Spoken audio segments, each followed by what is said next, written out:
देखला ढेर दिन भइल चेहरा देखा जा छतवे पखाड़ पानी गलिए में आ जा।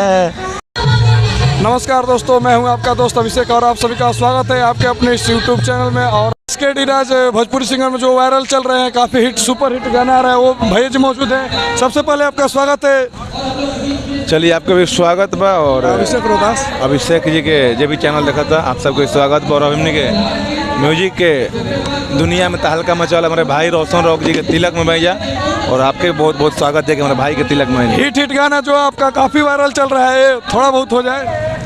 तमाम गाना हिट बाप सबका आशीर्वाद से। आम वाला जो दो आम रखले बानी।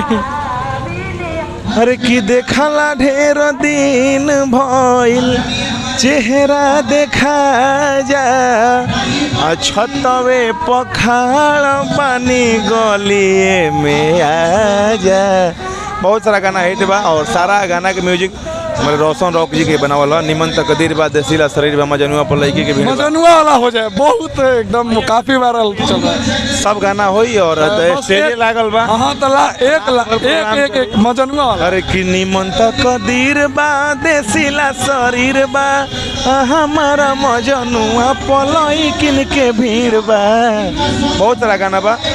अभी तमाम गाना बात है कि समियाना धुआं धुआं भइल फायरिंग के आवाज से हम मचल खल बोली बाटे कौना रंग बाज से।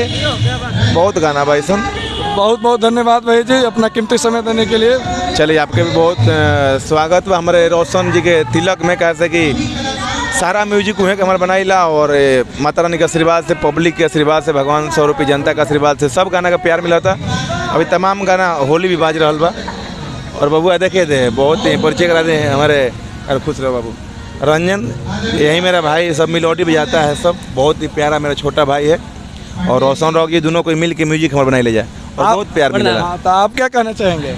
हम तो बहुत बहुत खुशी हो रहा है कि हमारे बड़े भैया यहाँ पे आए हैं रोशन भैया के शादी में, तिलक समारोह में। एक से बढ़कर हमको खुशी और कुछ नहीं है। ना टाइम ना हमारे भाई के तिलक बता एकदम आई हमारा खातिर हाथ ना रात दिन काम करता है। अगर हम ना आइम तो फिर तो दिक्कत हो जाएगी। अनेक तरह के भैया के गाना वायरल है, बहुत वायरल है।